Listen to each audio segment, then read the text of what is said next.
Friends, welcome to my channel Maurya Guru. Friends, NEET exam में बचे हुए 15 डेज। इन 15 डेज में आपकी प्रिपरेशन स्ट्रेटजी क्या हो सकती है? क्योंकि हर साल मैं बच्चों से बात करता हूं, बहुत सारे बच्चे कंसल्टेशन में भी आते हैं, तो उनके थ्रू जो इन्फॉर्मेशन मिलती है वो मैं आपसे शेयर करने जा रहा हूँ। आप में से बहुत सारे बच्चे इस तरह का सवाल कर सकते हैं कि सर, अभी तक हमने 6-7 महीने या 8 महीने या फिर 1 साल से प्रिपरेशन की है, फिर ये 15 डेज क्यों इतने इंपॉर्टेंट हैं? ये हम इस वीडियो में बात करेंगे।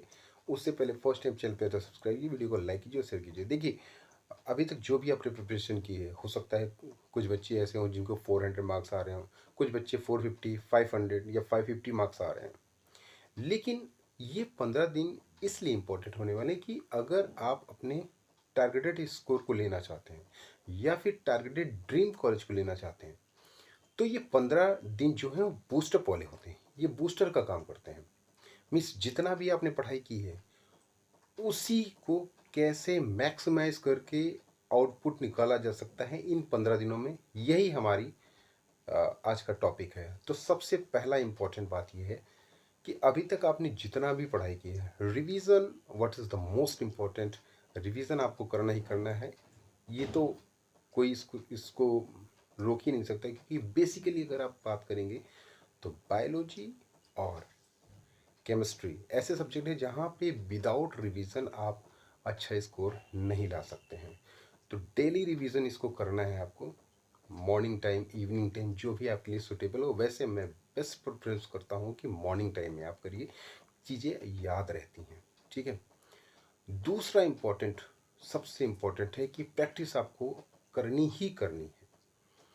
नई चीज़ें इस समय सीखने का समय चला गया। नई चीज़ें आप मत सीखिए। जो टॉपिक्स आप की स्ट्रॉन्ग टॉपिक है उस पर ज़्यादा फोकस करिए। वीकर एरिया को इस समय स्ट्रॉन्ग करने का टाइम नहीं है, क्योंकि वीकर में जितना आप टाइम व्यतीत करेंगे, हो सकता है उसका सवाल आए और आप मिस कर दें, और स्ट्रॉन्गर जो पॉइंट है आपका उसको कंसिडर करके नहीं चलेंगे तो वो भी आपसे मिस हो सकता है। तो बेसिकली यहाँ पे जो अननोन चीज़ें हैं उस पर ज़्यादा फोकस नहीं करना है। जिन चीज़ों को अभी तक आप अवॉइड करते हैं उनको अभी भी आप अवॉइड ही कीजिए। तीसरा सबसे इम्पोर्टेंट बात है कि प्रीवियस ईयर्स के क्वेश्चन पेपर या फिर PYQ अगर आप लगा रहे होंगे तो आपको ये पता चल रहा होगा कि किस टॉपिक का क्या वेटेज है, किस टॉपिक से कितने सवाल आते हैं, किस टॉपिक से डिफ़िकल्टी लेवल किस तरह से होता है। तो आपको ये सारा आइडिया, तो बेसिकली फोकस करिए उन्हीं चीज़ों पे।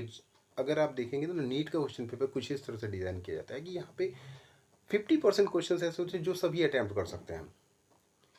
लास्ट वाले 20% क्वेश्चन ऐसे होते हैं जो बच्चा उन्हें अटैम्प्ट करता है या फिर उन्हें अटैम्प्ट करके सही करता है, वही फाइनल अपने गोल को अचीव कर लेता है। मीन्स गवर्नमेंट कॉलेज या फिर एम्स या फिर जो भी उसका टारगेटेड कॉलेज होता है वो उसको मिल जाता है।